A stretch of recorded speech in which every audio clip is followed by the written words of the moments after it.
altcoins, right? Our goal is to make money.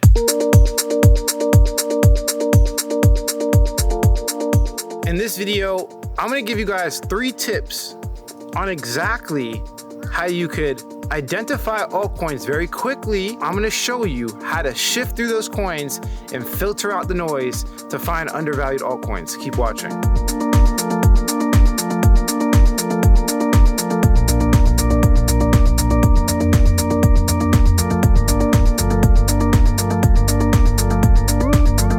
What's going on, everybody? Alex back with another video. It's a beautiful morning. The sunrise is amazing.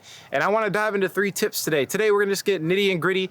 We're just going to get into the altcoins. And I want to show you how I essentially weed out all the fake projects, all the scam projects that are trying to take your money, exit scam, or they're just not there yet and they just don't have the technical capabilities to actually do a 50 to 100x. How do I weed them out? How do I research so many different coins and come to these conclusions? I'm gonna go over all of those details in this video.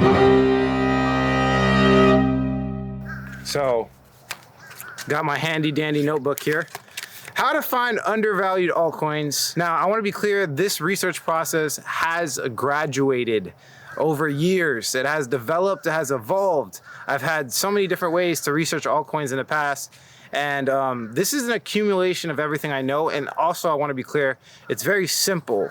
A lot of times people overcomplicate their research method. A lot of times they don't even have a research method and they're just kind of like trying to figure out what altcoin. It's like finding a needle in a haystack. Here's a needle in this giant haystack.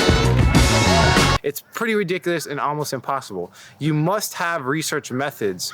You must have a system in place that helps you identify, what you're looking for, right? For example, if you're looking for lost treasure and you don't have a treasure map, that's absolutely ridiculous and it doesn't make sense. It's the same thing when people are looking for altcoins and researching. If you don't have a process, that is a problem. Now, if you want to take advantage of my complete process, remember, this is the pre-research. If you want the complete process, as you guys know, I am doing a holiday discount right now. It's 75% off. This is the cheapest CoinPix Inner Circle has ever been since I launched CoinPix Inner Circle. Ever. Fundamental secrets, all the courses I've ever had, this is the cheapest I have done by far. So take advantage, click the link in the pinned comment below. Of course, that is how I make my money. You guys know I make my money from YouTube, trading, and teaching people how to trade. Take advantage, lock in your discount. Let's jump into the video. So step number 1 here, as it says, follow the liquidity. The liquidity.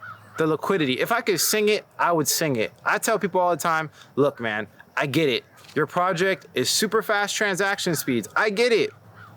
It's going to save the world by integrating with banks, AKA XRP. I get it. I understand. The altcoin has so much crazy magical stuff in it that you can't even comprehend. A lot of people don't even know the technology behind it. But the most important part is, will it increase in price, right? That's why we're all here. Hopefully, you're not getting tribalistic like a lot of people do in crypto, and you just care only about the use case, because remember, there's hundreds of thousands of use cases. And a lot of times, if you're humble enough to realize this, most people don't know the winner use cases, especially if you haven't been in this market for a long time. So although use case is important, it is not the most important. I believe liquidity is the most important. What liquidity is, and I'm gonna put it in simple terms, I'm sure there's a professional definition of it. Liquidity is essentially how much capital is invested in the project. The reason why it's important is because if nobody's buying the project, the value won't increase. It's as simple as that. So for a big whale with $1 million, if I wanted to buy into a project that only had $50,000 worth of liquidity, I would literally 20x the price as I buy it. So if I had $1 million and I bought it, I would 20x the price. And for a lot of whales, that doesn't make sense, because as they're buying it, it's getting more expensive. So the number 1 variable that hedge funds with billions of dollars, with big whales, with big time investors, for them to buy a project, they need liquidity. They need to be able to buy the project without doing too much damage to the price. And it's the same thing with getting out. They need to be able to sell the project without too much damage to the price. Because if they're selling and the price is dropping, they're literally losing money as they sell. So liquidity is one of the most important variables. Now, I'm gonna show you how to identify liquidity, but I do wanna explain it a little bit deeper. What I'm looking for is not super liquid projects. I'm not looking for example, XRP or Ethereum worth $1 billion in liquidity or something like that, some huge numbers. Why? Because they're not gonna appreciate by large percentages. The number one mistake that I see new investors make is they are investing in the old coins. They're buying coins that have already had their cycle. If you analyze every cryptocurrency that has done 100x before, and I've done this on my YouTube channel, I've shown you guys in your face. If you analyze it and you look at all the coins that typically do 100x, usually they do 100x their first cycle. So what usually happens, okay, is they get launched at like maybe near the bear run, and they go through one major cycle, they do 100x, and then typically they do not come back as aggressive. Some of them, I would say the vast majority of the coins, don't come back at all. They go to zero. They just don't come back. Now, some of the stronger projects, like with the bigger market caps, the bigger coins, they come back, but they don't do as well. They do a 3, 5, maybe a 10x, which is not bad. But this is the number one mistake, because we're in here to make money, right? Hopefully you're here to make money, I'm here to make money. I wanna make a large amounts of money, right? I wanna make large amounts of money with small amounts of money. I wanna put $1,000 in and turn it into 100 grand, right? That's 100x.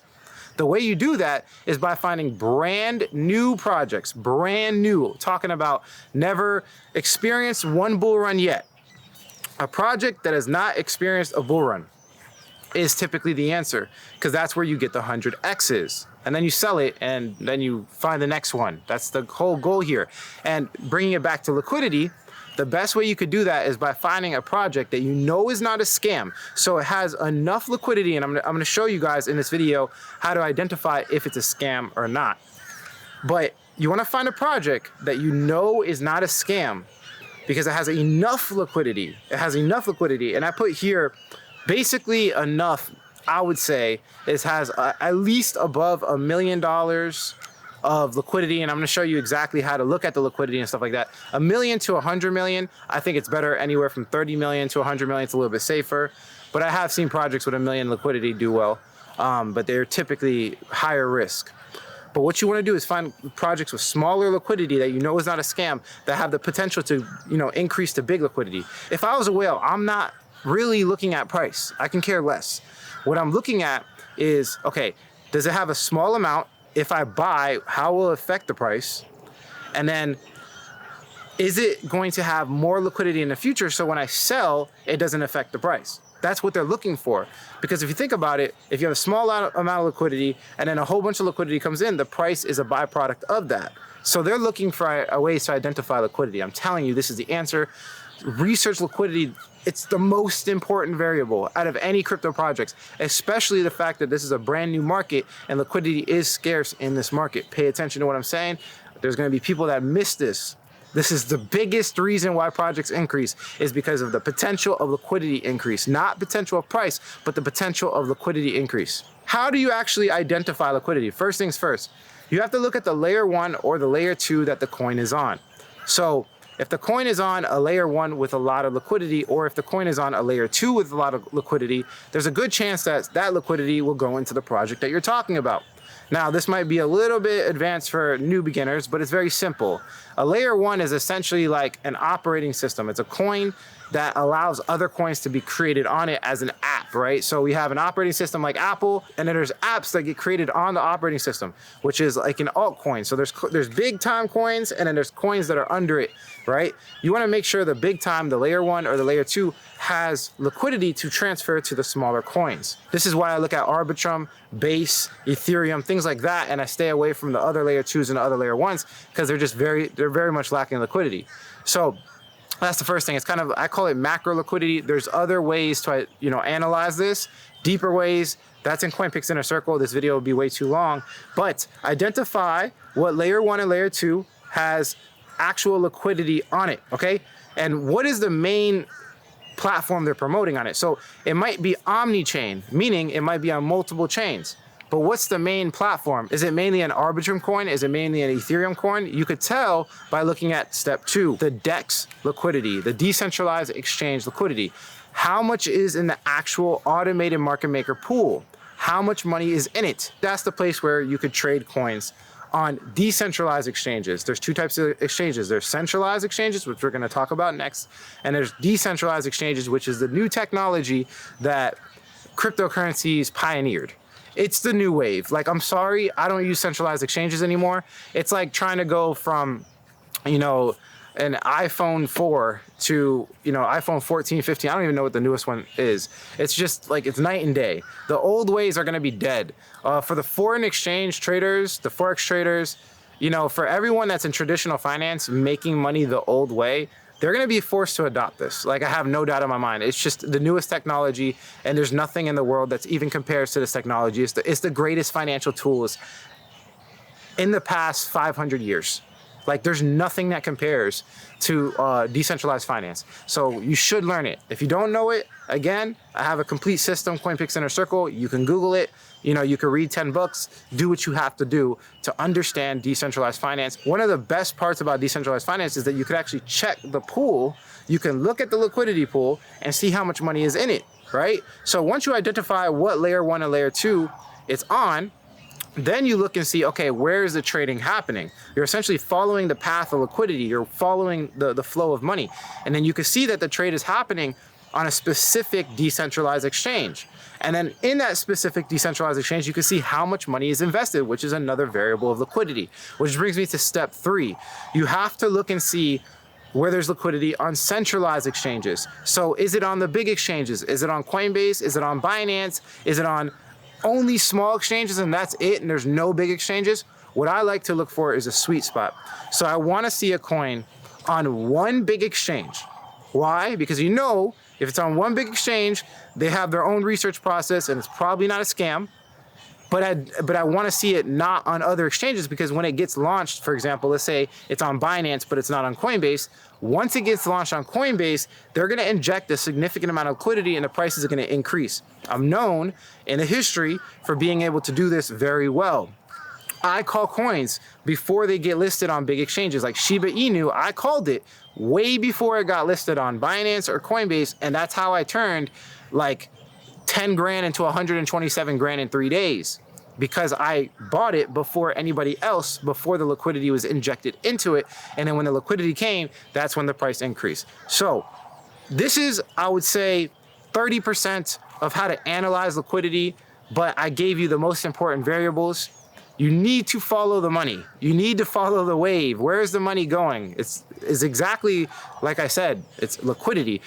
For example, if there's a small pool and a big fat dude jumps into the small pool, he makes a big splash and like the whole pool shakes. It's the same thing with the big whales. The whales can swim better in monumental oceans, right? So it's very important that you understand liquidity to a high level. Very, very important. Now let's talk about tip number 2. Make sure they have a recognizable team. Very important.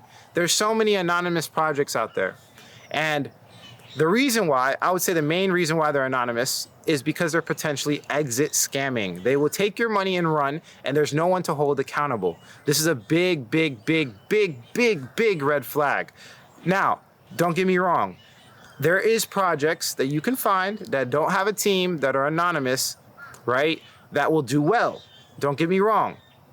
But I would say out of 100, that's probably 1 or 2. These projects will exit scam if they don't have someone to hold accountable. Think about it. If you have $2 billion in your smart contract, right?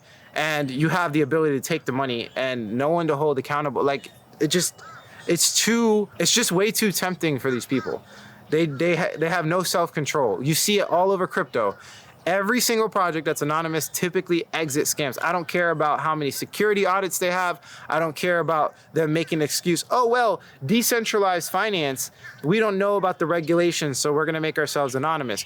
Okay, so then what about all the other coins that are bigger than you, that are in decentralized finance, that don't make themselves anonymous, and they comply with regulations, and they make efforts to understand and comply with regulations? This is like a lack of accountability. This is people trying to do things like illegally, and they're trying to like, you know, finesse the system. This is bad morally, character-wise. It's not smart. I refuse, unless there might be a system that I come up with in the future. I'm thinking about, you know, really putting together a system to identify anonymous projects to see their credibility. There might be a way, but from all of the research I've done, it is just extremely difficult. It's extremely difficult to figure out if this anonymous team is going to exit scam or not. So personally, being that there's so much opportunity out there, I stay away right now from anonymous teams, like 99% of the time. Like 99% of the time, if it has an anonymous team, I won't touch it, because it's just like because it's just like a horrible track record. I rather miss the good projects with anonymous teams that do well. I rather miss those, because there's going to be so much projects at 100x. There's going to be so much opportunity out there. Why waste your time? There's just too much opportunity, man. So personally, I'm going to stay away from that. Now, again, I want to be clear. There's decentralized autonomous organizations, right? These organizations will actually have like people that show their face and are doxxed, right? And they show their identity, right? There's no need for someone to be just completely off the grid. You're not that important, bro. Like, there's people out there with way more money. Like, XRP just won the lawsuit, right? By the way, I just want to be clear. I've been talking about XRP a lot. I am not an advocate for XRP. I would not touch that with a 10-foot pole. I think it's a very, very diluted project. I think the ship has sailed. You can't make that much money off of XRP anymore, and I can care less. I'm looking for 100Xs, okay? But they just won the lawsuit, which really shows regulation clarity, which shows that these coins are going to do well, guys. The coins are going to do well. All they need is regulatory clarity. The person does not need to be anonymous anymore. I'm sorry. It's not a thing for me.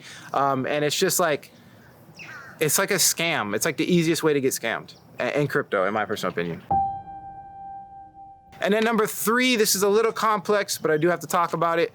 Tokenomics. You want to have favorable tokenomics. Now, I have an entire system. It's like 12 steps long that explains tokenomics in great detail on how to analyze it. But long story short, you want to make sure that there's not too much sell pressure, that the team doesn't have like too much tokens, like they don't have like 80% of the supply and they can sell it anytime they want to. You want to make sure that the team tokens that are locked up are released, right? So the best time to buy a project is when all the team tokens are already unlocked. They're unlocked, they're on the market, they're part of the circulating supply. If that's the case, that means that typically the team has already taken profit. They've already sold their coins. And that's not 100% of the time. That's not a perfect method, right? They could still have coins that they want to sell, but it's a good rule of measure. Long story short, when you look at the tokenomics, understand each variable, right? Understand what it is, and just look for tokens that have less sell pressure. So if the tokenomics are heavily geared towards the team selling, right? It's not good tokenomics, right? If the actual inflation model is ridiculous and it's just inflated like the United States dollar, and you know, there's no end in sight. They're just printing as much tokens as they want. That's probably not a good thing. I would say fixed supplies are better, right? If it's a fixed supply, it's better. I would say fair launches are better, meaning, you know, certain projects that they launch without the team getting any tokens at all, right? Those are better. Even though if it wasn't a fair launch, it's still good. Like, there's a lot of projects where the team gets like 30% of the supply, and they use it to obviously pay themselves and the team. They're working on the project full time. They deserve capital. Find tokenomics to where there's less sell pressure, meaning there's less opportunity for the team or any major whales to dump the tokens on you. That is the best way. And I will be dropping future videos. I think I could drop a 5-hour video just on tokenomics. That's 3 tips. I'm gonna go over it one more time. First one, follow the liquidity. Second one, identify who the team is and their credibility. Make sure they're not anonymous. Make sure they're not a scam. And there's also ways that you can identify if the team, even though they're not anonymous, they might suck, right? So teams with credibility, people with backgrounds, PhDs, people that are serious about what they're doing, that have serious credibility. I forgot to mention that in the team section. People that are serious about what they do is important, right? They can't just suck, right? And after the teams, make sure the tokenomics are on point. Those are, I believe, the 3 most important variables and shifting through these coins and making sure that you're not wasting your time and finding the best coins. But yeah, that's pretty much it for this video, guys. Thanks for watching. Take advantage of the 75% off. This is the craziest discount I've ever done in my entire life for CoinPix Inner Circle. Link will be in the pinned comment and the description below. If you like the quality of this content, hit like. If you don't, leave some constructive criticism. Subscribe for more video updates. And like we always say, if you don't get with it, you will get left behind. Catch you guys later. Be easy.